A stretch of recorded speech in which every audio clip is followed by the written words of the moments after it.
It's going to be a good time. All right. Welcome back. This is it. Here we are. Welcome back. The Ryan and Chris Show. Yeah. Always happy to say hi. And we have another friend with us right now. Lawrence. There he is. All right. So, guys, we are trying something. We're trying something new today. And it's going to be really interesting. What we're trying to do here is a hybrid version of a live stream with you, the virtual, at-home, dry, warm audience, along with us, the waterlogged New York rats, who are in the middle of a torrential downpour and heading out to Roosevelt Island. So that way you guys get to see that. Hey, Shannon. Hey, Shannon. Thanks for being there. Yeah, absolutely. So a couple things going on today besides this preposterous weather. We have Lawrence here, and the idea is that we're going to see what it's like. Hi, Alexa. Hey, Tage. We're going to see what it's like if I'm telling stories to him as if I would be to a group of people, and meanwhile engaging with you as well, putting all that stuff, doing all that stuff at the same time, and seeing who it works for, who it doesn't work for, who has an amazing experience. I have a feeling it's you. You guys are going to have an amazing experience. Now, we're going to hop on this tram right now, this sky tram, and head over. There's not great views because of the weather, the rain, but there's a video that's posted so you guys can see that. Awesome. You guys are Yep.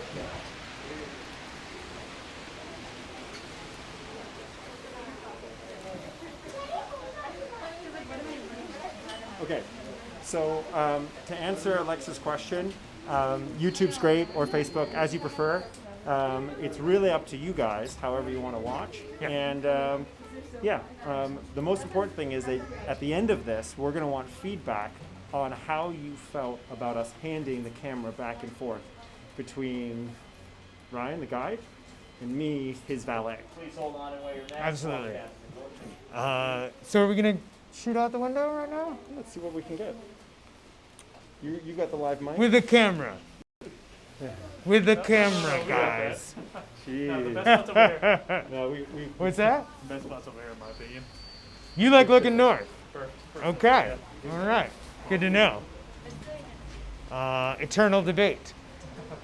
North versus south. All right. Dry versus wet. I'm going to go with dry day. It's better than wet day. That is an eternal non-debate. Now, for you folks at home, we've posted the video of this from last night as well.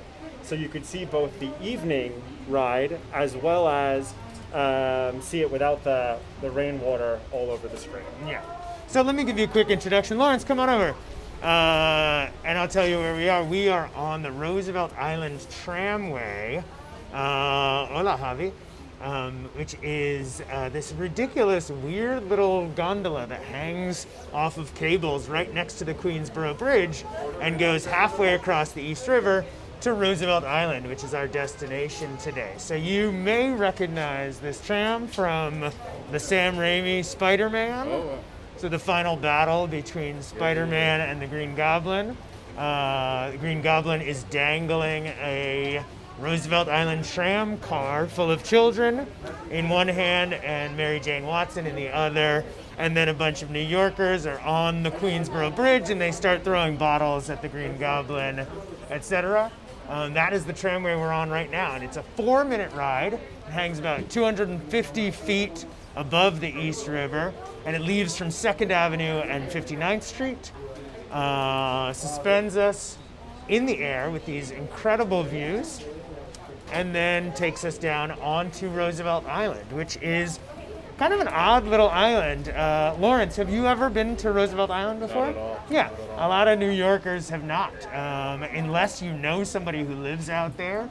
These days, in the modern era, there's not a whole lot of reasons to come out to Roosevelt Island unless you know about its weird and fascinating, unusual history, or if you already know about the incredible views of the Manhattan skyline, and on a less cloudy day, there there we go, of, I wish I could wipe that down, but I wish I could know, squeegee right? that for I wish you. I had one of those shower squeegees. Yeah.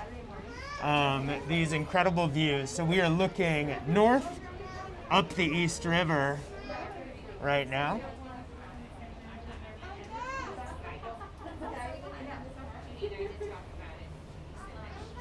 And I'm going to introduce this island by saying that it has had tons of names over the year. Roosevelt Island has only been the name since the 1960s, but its original name, the Lenape name, the Lenape, of course, were the first natives who lived in this area on Manhattan Island, and were here for 5,000 years before the Dutch got here, so we always like to give them their propers. The Lenape called this place Minahanak, which means in Lenape. Anyone know? If you know, throw it in the chat. If we have any Lenape speakers out there, but it means it's nice to be here, which is kind of a lovely, simple sentiment to express about this little island. So that's my personal favorite name for this island of the different names it's held over the years, which I'll tell you about as we talk about some of the history. But Minahanak, it's nice to be here. And despite the weather, Minahanak, everybody. Nice to be here. Nice to be here, Lawrence. We just arrived. We're pulling into the tram terminal right now. We're going to get out and take a walk. And then we'll do a little more formal introductions. I'll introduce you to Lawrence, who is my guest today. And we can all be one interesting multimedia hybrid group having this cool experience together. Experiment. Yeah. It's an experiment. Absolutely. And thanks again, guys.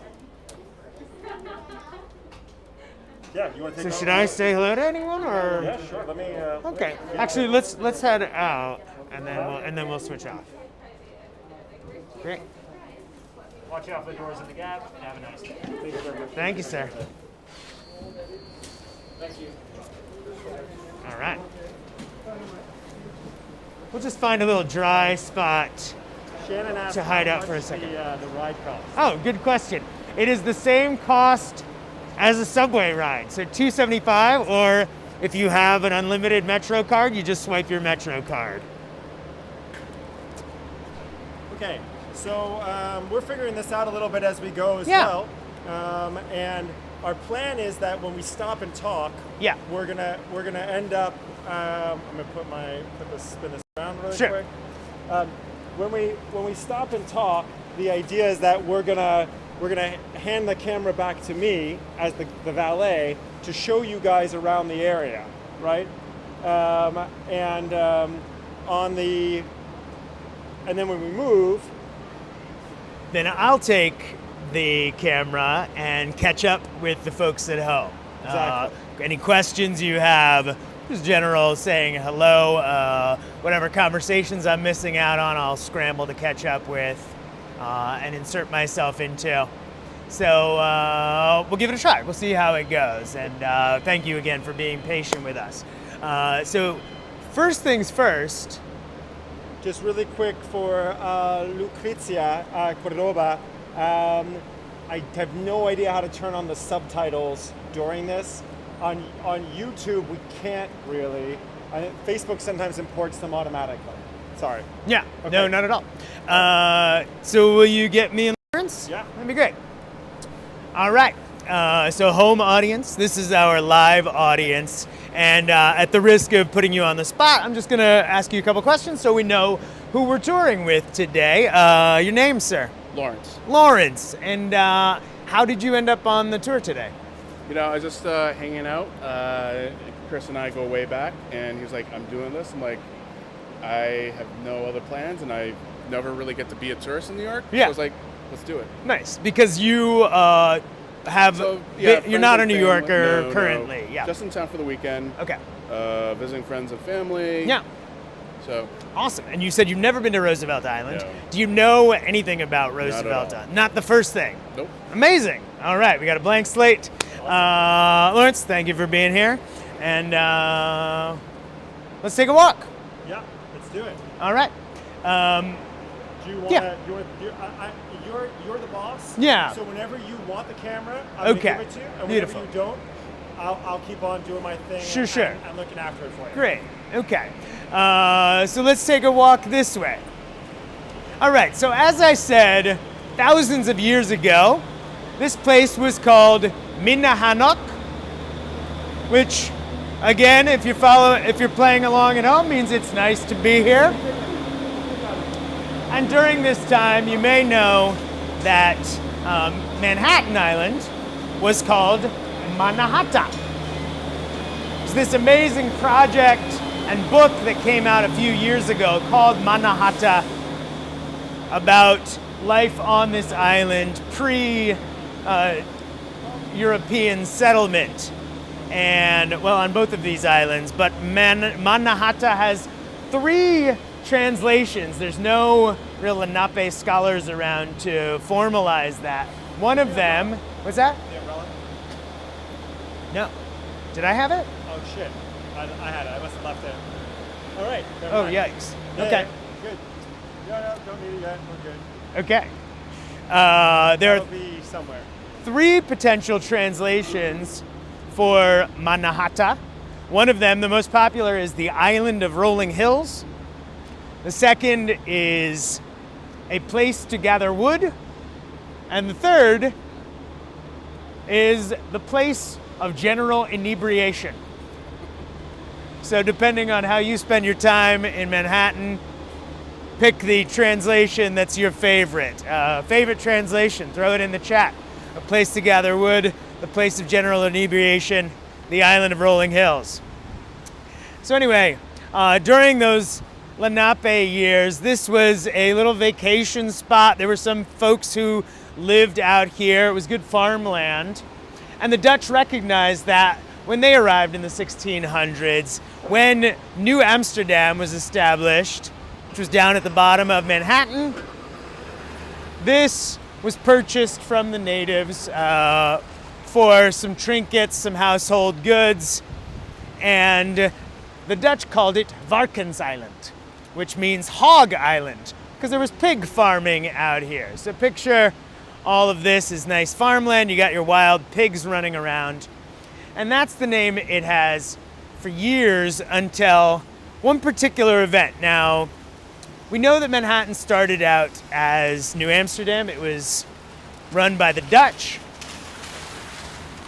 In the 1660s, a guy named Peter Stuyvesant surrenders to the Dutch because he is such an unpopular, cranky, mean, old, nasty governor that he can't get any of he surrenders to the British. He can't get any of his Dutch colonists, most of whom are drunks and gamblers and pirates and bootleggers. He can't get any of them to help him defend the island against the British. So rather than trying to fight them off all alone, he surrenders to the English. We have New York. Now the Dutch come back 9 years later and they decide they actually want to take the city back. And the guy who is supposed to defend it then, his name is Captain John Manning. He is the sheriff of New York, colonial New York City. And he surrenders to the Dutch. He doesn't have enough men to defend. And he is court-martialed. He's dragged back to England. And he is punished for treason and cowardice. His sword is broken in public to embarrass him. And he is banished out to this island, which, as you can see, if you look at the distance between here and Manhattan, is far enough for a banishment, especially before the Queensboro Bridge existed and you had to row a boat to get over here. Now, Captain John Manning is embarrassed, he is humiliated, he is ostracized, and so he becomes kind of a cranky, weird old drunk living out here on his own island. His favorite drink was rum punch, and his daughter Mary would come out and visit him with her husband, a guy named Robert Blackwell, and the two of them inherited the island, which gave it its fourth name now, Blackwell's Island. All right, Chris, I feel like I should catch up with the chat a little bit. Yes, please. And let's see. What do we got? Grab that guy there. All right. Warm yourself up. So let's see. We got some questions here. Chris, wipe the screen, please. Oh, we're getting wet. Lens. There was a little disconnection for a little while. Oh boy. Okay. Can they go back and forth 24/7? The trams? Yeah, they do. They run anytime the subway service is running. So this is the Queensboro Bridge, also known as the 59th Street Bridge. And if we have any Simon and Garfunkel fans in the house, we might recognize that Feelin' Groovy is also known as the 59th Street Bridge song. And that is the East River, which is actually not a river, it's a tidal estuary. So it does not flow, which means that when you throw garbage in it over the years, it doesn't go very far. So it's been a huge cleanup effort in the last couple decades, cleaning up the East River. But it's in pretty good shape now. Actually, all the water around Manhattan is in pretty good shape now. It's not uncommon for there to be whales that come into New York Harbor. There have been a handful spotted over the last 5-10 years because it's that clean enough. Looks like a miserable day. Is it cold? It's a little cold. Does the 59th Street Bridge land on the island? No, it does not, Kristen. It goes straight over into Queens, and you just get to look down at the island while you're driving across. Any special requirements to live there? No, not at all. It is open for business. It's just a kind of unique, I think you asked actually, Tage, how many folks live on the island. There's actually a kind of a hot debate about that where they've taken to saying 14,000 these days, but the closer guess is probably somewhere around 11,000. It's a very boring debate, if you ask me. But so let's say it's somewhere in between there. Let's say about 12,000 people. And as you can see, you have these incredible views, even on a day like today, of the entire east side. That's what's known as Turtle Bay. And you can see the UN in the distance. We'll get better views of it there, but that very tall slab of building in your far horizon there, that's the Secretariat building of the UN with the blue windows. All right, it is, Kristen, yep. Cool. All right. Well, here you go, Chris. Why don't you take this for a second? Oh, yeah? All right, I'm valeting. Valet handover. And okay. We'll talk a little bit more history. So we had some hogs, we had an old drunk, and we had his son-in-law. So up through the 1700s, not a whole lot going on Roosevelt Island. It may have still been Minnehannock, nice to be here, but only if you were a pig or a drunk old captain could you notice. It's really hard to picture any part of New York not being so completely urban and developed, and like to say the farmland, like hogs running around. That's so hard to picture. Totally, absolutely, and that's it is really difficult. I actually was taking a geology class once, and it was online, so they didn't know where people lived, and they said go out and find a natural rock formation, and I had to drop the class.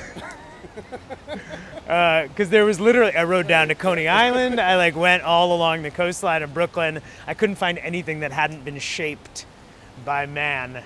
But there are certain views, and I was talking about this the other day when I was on the Brooklyn Bridge, where you can actually appreciate the geography of the island before it was built up, where it's easy to kind of project yourself into the past and see the actual land formations. That's pretty important to me because it's easy to forget that New York City is an archipelago? It's a chain of islands. Trivia question for the chat. Does anyone know which of the 5 boroughs is the only one that's connected to the continental United States? If you know, throw it in the chat, because we have a lot of islands out here. And by some estimates, there's somewhere between 36 and 42 islands. That discrepancy is because some of them are literally little piles of rocks that disappear when it's high tide. But you got your Ellis Island, you got your Staten Island, you have your Long Island, you got Rikers Island, Randall's Island, Roosevelt Island. And so we were a maritime society for years and years before things like the Brooklyn Bridge were built. Just a couple quick things. Please. Tage says, I think it's the Bronx. The Bronx is the one that's connected. Thumbs up, Tage. Points for Tage. Kristen asks, next time Lawrence asks a question, can we repeat it with the mic? Because great. his voice isn't picking up so Yeah, well. absolutely. That makes a ton of sense. Thank you. And then Shannon played assist with Lena, who asked, how do the cars get onto the island?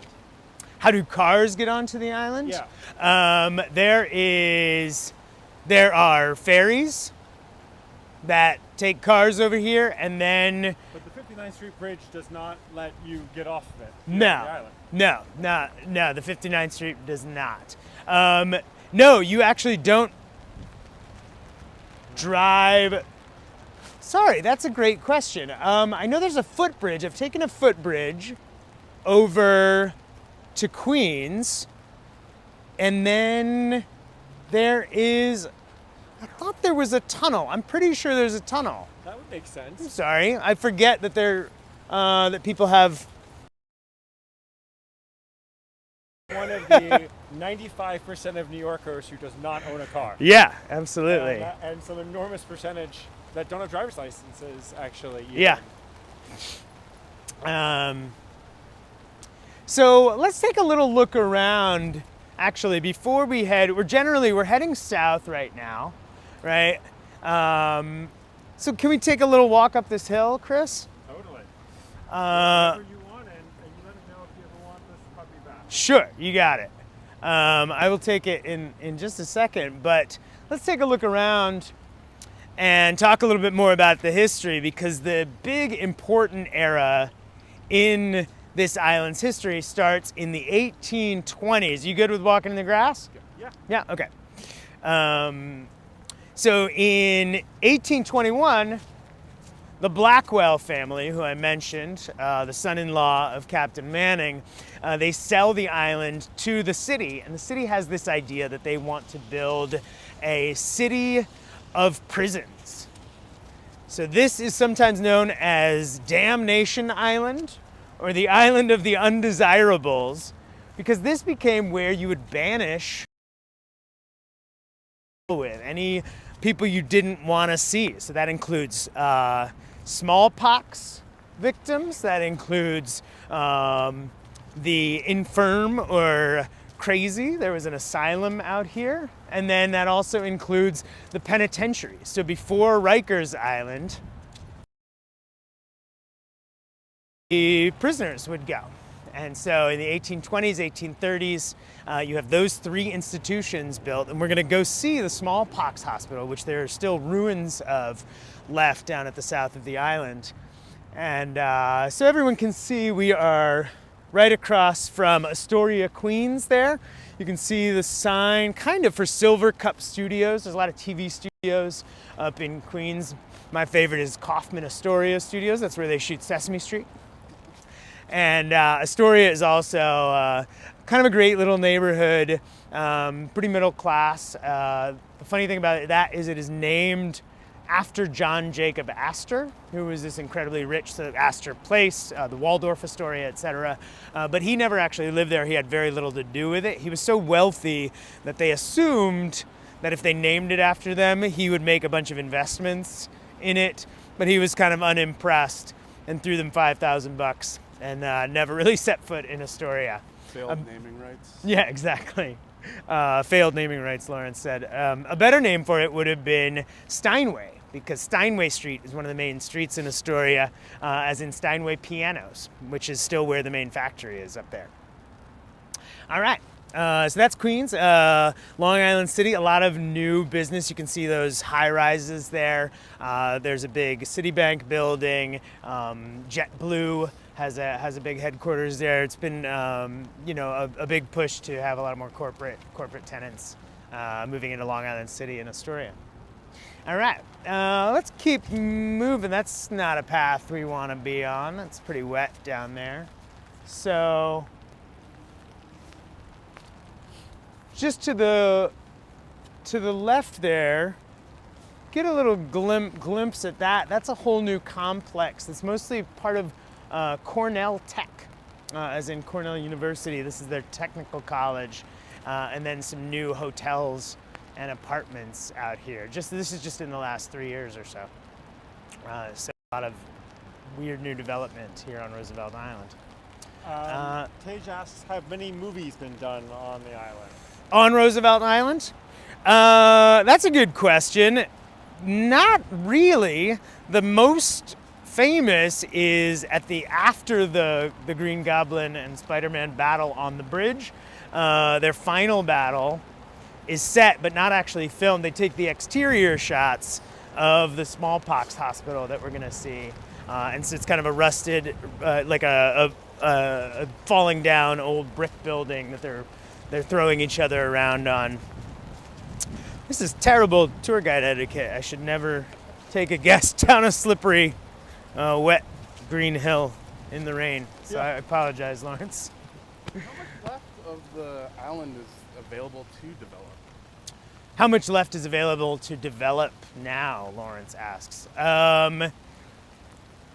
New Yorkers always figure it out. There's there's a lot of kind of shorter built. There's not huge high rises or anything, but in terms of, there's some, as you can see, like where we are right now, there is some green space, right. And there's actually kind of a lot of public parks and things here. So that's kind of where I'm coming from. Is like it is beautiful, and it's such a walk, like where we are. Yeah. So walkable, and it's what you want to do on a weekend. So like, how much in danger is that being wiped away?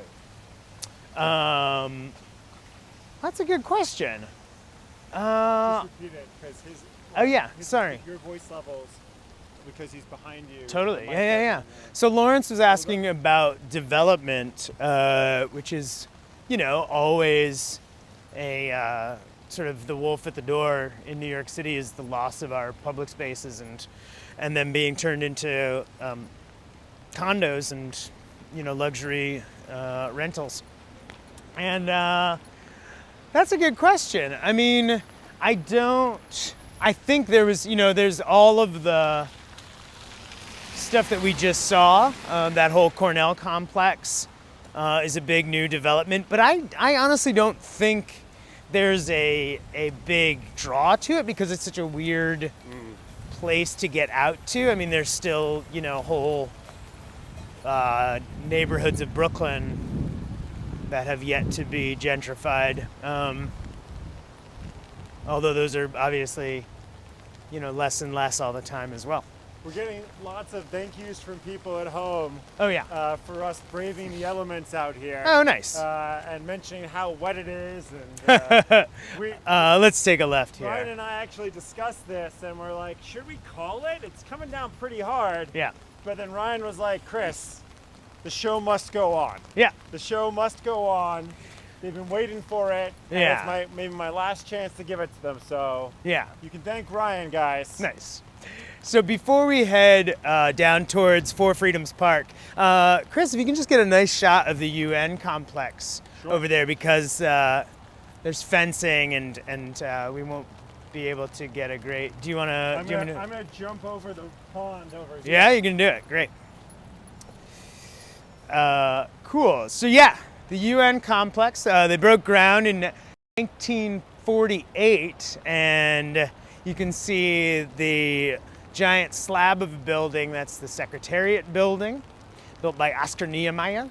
as the architect, and then the low swooping building, that is the General Assembly. So that's when you see all of the ambassadors gathered around, or the representatives gathered around and having their big conferences. That's in that low swooping building down there. And the Rockefeller family is who we have to thank for that location there. It used to be slaughterhouses, and right by the river. It was owned by a guy named Zeckendorf, who had been flirting with the idea of developing it, and then Nelson Rockefeller bought it from him, gave it as a gift to the United Nations.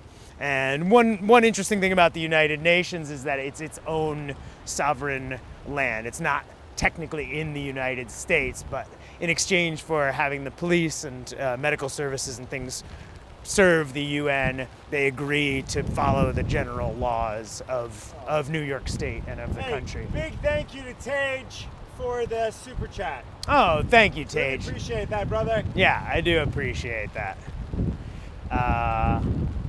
Great, shall we? Yeah, let's do it. All right. Chris, I feel like the handing off would happen a lot more if it were not raining, and I wasn't so worried about getting the equipment wet. Definitely. So if there are questions, if there are things I should be cognizant of, please let me know. Sure. Yeah. I'll shout them out to you. Great. For now, as we figure this out. Yeah, that'd be great. In the meantime, let me tell you a little bit more about the history. So you have these various institutions, right? Sweeping people under the rug, getting them out of the way. We don't want to deal with them. We got a lot going on in the city. So crazy people, you got your prisoners, you got your smallpox victims, all of that.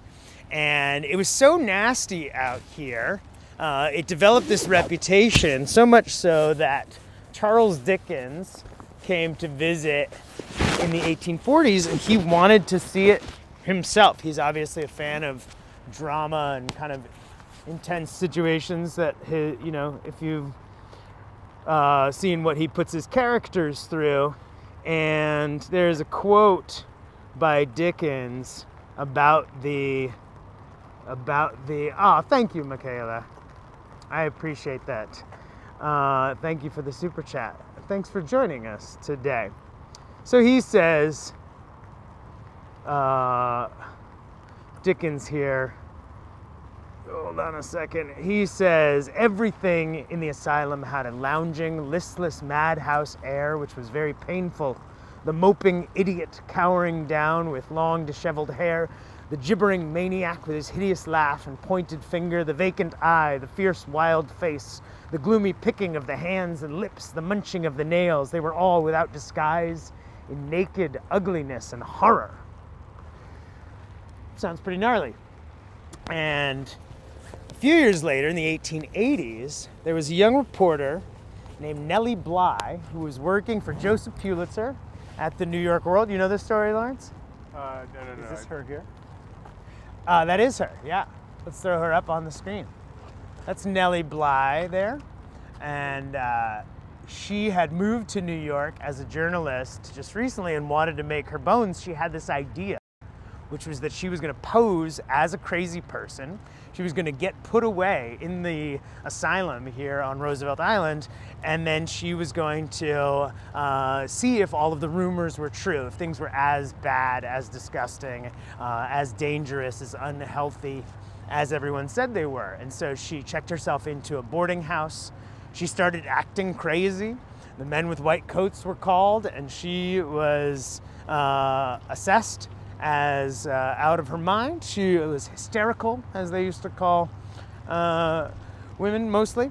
And they sent her out here, and for the next 10 days, she watched the abuse, the neglect, the filthy conditions. There were rats. There was, rarely the bedpans and things were changed. She was bathed in ice cold water that had already been used for various other patients before her, scrubbed down brusquely with sponges. And then finally, after 10 days, the New York World got her out. She published her piece. She became an international literary sensation, and much more importantly, There was a grand jury trial with the folks who had admitted her, wondering how somebody who is not actually crazy could be so mistakenly diagnosed, and they ended up exposing all of the conditions in the asylum, huge budget increases, and more oversight went into taking care of the folks out here. Now, another couple of famous visitors to the island. One of my favorites, Emma Goldman, who I talked about the other day on the Women's History Tour.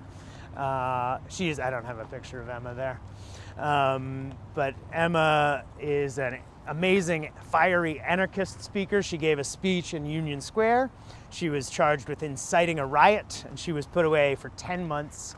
Thank you, Lorraine. Thank you so much. Really kind of you. I appreciate it. Thanks for being here. You guys I really appreciate it as well. You guys appreciating that. It is not the best circumstances to be giving an outside tour right now. It's a little bit tricky with the weather. Yeah. But you guys are awesome. It's no 10 days in a madhouse, but yeah, it's true. It could be nicer. It could be worse too. So here we go. Yeah, so let me just finish about Emma Goldman real quick. She spent her time wisely. She trained to be a nurse while she was in the penitentiary, and she helped actually take care of a bunch of the other inmates. And then she got out after 10 months and made a big speech down in the Bowery and went on to great fame. But she was out here for a while. Now we are looking at this wild old building called the Smallpox Hospital. So this was built in the 1850s. Same architect as St. Patrick's Cathedral, the big one, the new one, the newer one on Fifth Avenue, a guy named James Renwick Jr. And it is just a facade. You can see the whole thing is kind of emptied out and falling apart here. But this is actually made from granite that was quarried here on the island, which was part of the work detail for the prisoners, was that they had to break rocks and dig out the granite, and this was one of the things that was built with it. There's also a beautiful lighthouse up at the northern tip of the island that we're not going to see today, which is made out of that granite, et cetera, et cetera. But this is also the building I was referring to where, if you go back and watch Spider-Man, this is where they duke it out at the very end of that old movie. But yeah, the Smallpox Hospital, not the nicest place. And also, just if you think about philosophically or socially, the idea that sick people in those days deserved to be put away, didn't want to be dealt with. Society was like not up for accepting or helping or it was almost seen as similar to being criminal. You were sort of punishing them and getting them out of the way. So yeah, beautiful old building. And really the only one of those structures that still exists. Now a couple of other famous residents or visitors to Roosevelt Island, which at this time is known as Welfare Island. We're now in the 1920s. They try and do a rebrand because people really commonly called it Damnation Island, and they wanted to make sure that people knew that this is where they were trying to help people. So in the 1920s, he started calling it Welfare Island. And one of my favorite episodes here happens during that era when a movie star named Mae West, who's probably best known from My Little Chickadee. She kind of had that sultry, come up and see me sometime. That was Mae West, but was like a very talented dancer and actor and writer. Right? Oh yeah, there we go. Let's throw her up there. There we go. And Mae West wrote a play called simply Sex, which went on to Broadway, and it was kind of a low comedy, sort of a farce with a lot of bawdy language. And after 10 months of being on Broadway, the mayor decided to shut it down. He sent the cops in there, and they charged her. They fined her $500 and sentenced her to 10 days out here in the penitentiary and the workhouse. Mae West, who was already a well-established movie star and vaudeville act and all of these things. And the prison warden was so embarrassed because he was a fan of hers that he gave her a work detail which included dusting the books at the library. And then she was invited to have lunch or have dinner with he and his wife every night. So he made sure that she had a nice experience and got her out of here as soon as possible with as little damage. And she was so grateful that she decided to, when she got out, give one interview to a magazine, which she was paid $1,000 for, and then donated the $1,000 to the library where she had been working, and it became the Mae West Memorial Library at Roosevelt Island Penitentiary. Tage expresses his gratitude for the pictures in pictures. He really likes nice. them. Oh, that's awesome. Shannon asked, back at the Smallpox Hospital, are they trying to preserve it or renovate it? Is the scaffolding just what's going on there? No, it is just a historic. It's on the Register of Historic Places. It looks the way it does. They're not going to do anything with it. There's really nothing to be done. So the scaffolding is just there to make sure that it's not actively falling apart. Right. But in the end, do you think they'll just let it fall apart? Yeah, I think they, it basically is here as a tourist attraction right now. I mean, just for folks like us who are interested in the history. So it's stabilized. It's stabilized. Yeah. Okay. I mean, it's not getting much worse. Slowly, like all of us. But it's no. There's no plans to renovate or reinvigorate it. We were so stressing about getting a picture of the UN from behind the fence. But only because we didn't walk down this path the other day. It's actually great here. Yeah, it's true.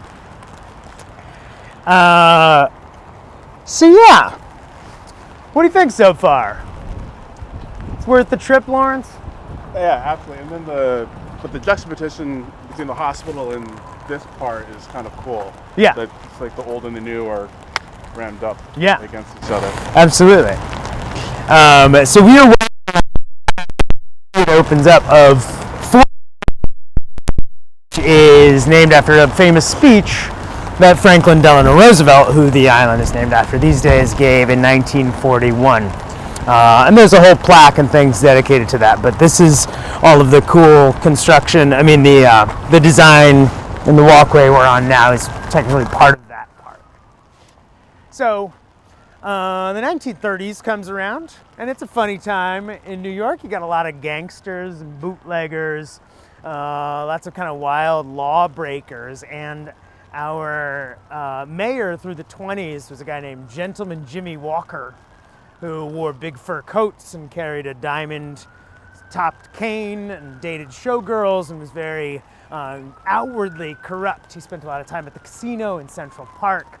It was kind of an embarrassment nationally because it was just flaunting the fact that, there was lawlessness reigning here. And out on Roosevelt Island in the penitentiary during that time, there was a couple of very extravagant flouting of the laws as well. There were mob bosses, specifically a guy named Joseph Rao, and there's a picture of him in there if you want to show it.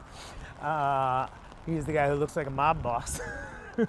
Joseph Rao, he was famous for basically running the penitentiary, having his run of the penitentiary. He would wander around in silk pajamas. He had a pet goat. The mascot of his gang was a dog that would get fed cooked steaks every night, while a lot of the other prisoners who were not as well connected would eat mush. And then my favorite part is that he would have carrier pigeons that would fly across the East River into Manhattan, where he could send messages to his cronies, as well as having drugs delivered out to Roosevelt Island. So very corrupt, terrible system. not really being regulated. And then there was a combination of things that happened, which was in 1929, this fella who we're coming up on right now, Franklin Delano Roosevelt, he was governor of New York, and he decided that the city, after the stock market crashed, could not stand having an incompetent, greedy, show-off, bon vivant mayor like Jimmy Walker, so he had him removed. And then we got one of our great mayors, Fiorello LaGuardia. Fiorello LaGuardia is a tiny man. He was about 5'1", and he was born in Greenwich Village, and then he moved out to Arizona. So he was this little Italian guy who would wear a cowboy hat. He came back and he worked as a translator on Ellis Island. He spoke 3 languages, and that was one of the keys to his success as a fusion candidate, which meant he got all of these different groups that had seemingly different interests together, because he would go down into the immigrant neighborhoods, Little Italy, the Lower East Side, and he spoke enough of different languages that he could chat people up in their own language, and he formed this coalition of kind of folks who normally probably wouldn't even vote, who had kind of given up on the corrupt government. And it led us into this amazing progressive era in New York City, and then in the States in general, thanks to Franklin Roosevelt and his buddy Fiorello LaGuardia. LaGuardia famously would get on a plane a lot of mornings in New York. He would fly down to DC so he could chat Roosevelt up to get more New Deal money. And the two of them worked on gigantic infrastructure projects like the Lincoln Tunnel, the Brooklyn Battery Tunnel, Bryant Park, all of these great things. Between the two of them, we really made a lot of use of that New Deal money to build New York back up. Oops, thanks. So that's Roosevelt here, and let's head around this bust and look at a little bit of his speech on the 4 freedoms, which was pretty inspiring. It says, "In the future days, which we seek to make secure, we look forward to a world founded upon 4 essential human freedoms. The first is freedom of speech and expression everywhere in the world. The second is freedom of every person to worship God in his own way, everywhere in the world. The third is freedom from want, everywhere in the world. The fourth is freedom from fear, anywhere in the world. That is no vision of a distant millennium. That is a definite basis for a kind of world attainable in our own time and generation." That's in January of 41. And so, of course, that's already as World War II is starting in Europe, before we got involved later that year. But he was really staking that claim, saying these are the things that we believe in here, and this is what I have been working for, this is what we're going to keep working for, which was pretty great. All right, so this is 4 Freedoms Park, and now we're at the very bottom of Roosevelt Island, and not as bad a view as I would have guessed. You can see the Williamsburg Bridge down in the distance. So again, that's Queens to the left. That is Manhattan to the right.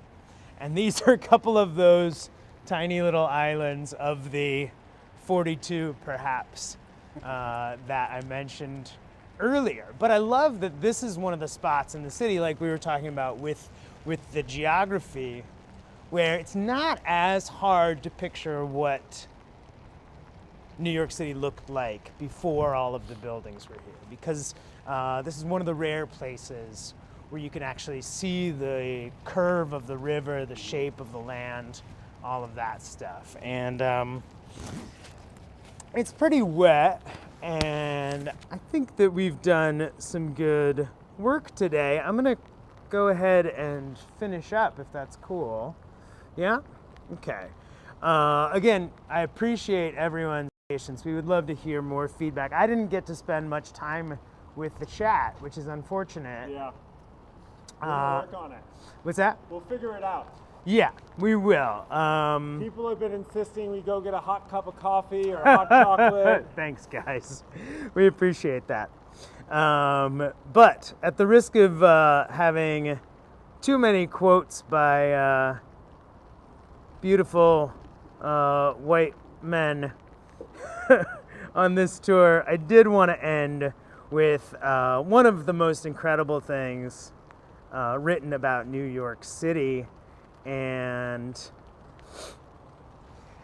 again, this view reminds me of that land when it was still pure and untouched. And this is from The Great Gatsby.